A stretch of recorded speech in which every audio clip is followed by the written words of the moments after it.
Okay, let's dive right into this. Welcome to The Explainer, where we take the raw facts, the stats, and the highlights and break them down so you get the real story behind the game.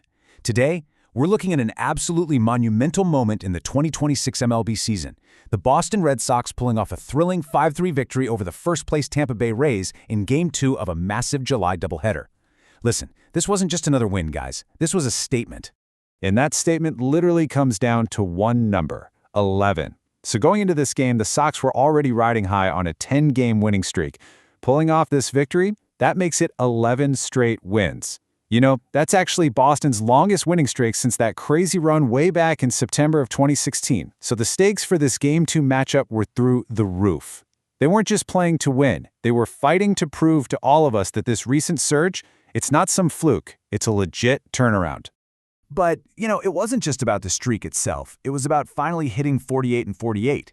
With this sweep of the Rays, the Red Sox clawed their way, and I mean clawed, back to a .500 win percentage for the absolute first time since, get this, their second game of the entire season. I mean, think about the resilience that takes, right? Months of just grinding it out, stuck under .500, just to finally dig themselves out of that hole. To really understand how they got there, we've got to set the stage. Act 1. The streak on the line. Okay, so after completely dismantling the Rays in Game 1 earlier in the day, we're talking a dominant 10-0 victory behind rookie Jake Bennett.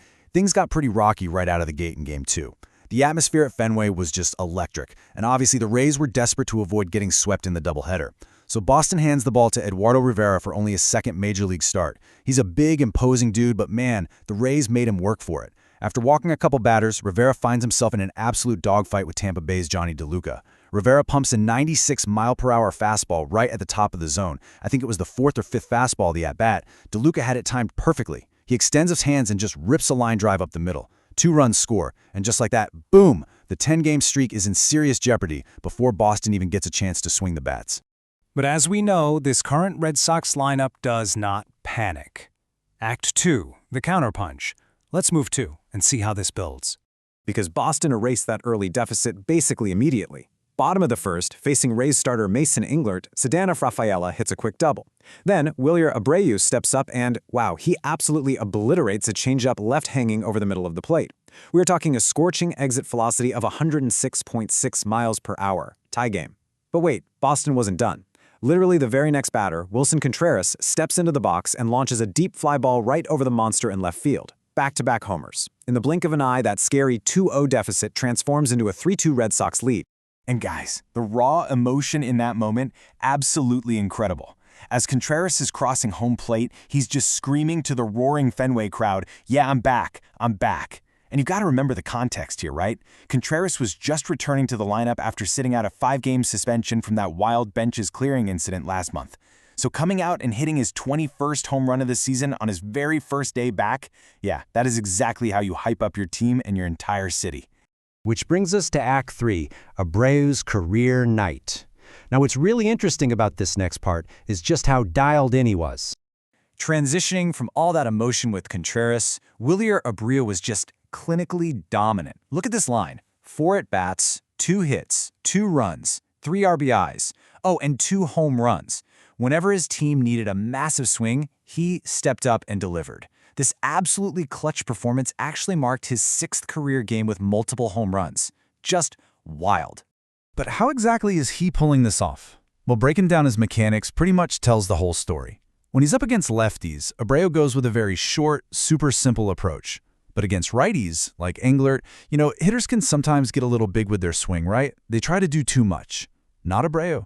He stays perfectly balanced, totally under control. And honestly, he needed every ounce of that control, because in the top of the 3rd inning, Rays slugger Junior Caminero hits an absolute moonshot, his 29th of the year, by the way, to tie the game back up at 3-3. But then, bottom of the 3rd, Abreu uses that same balanced swing to just drop a curveball into the right field bullpen for his 13th home run, instantly reclaiming the lead for Boston. And then, the offense added one more absolutely crucial piece to the puzzle in the 5th inning. Anthony Siegler hammered a ball deep into the right field corner. It traveled something like 366 feet, just short-hopping the Fenway wall, to bring in Sung-Chae Chang for an RBI double. That gave Boston their 5-3 lead. And, as it turns out, those were the last runs they were going to need for the rest of the night. Which brings us right into our final chapter here. Act 4, the bullpen shuts it down.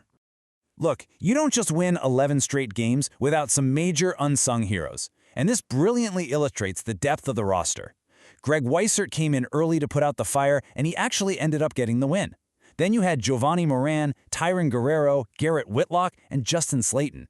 That's 5 completely different pitchers, totally different arm angles, different repertoires, all just flawlessly building a bridge from the 3rd inning straight through to the 9th.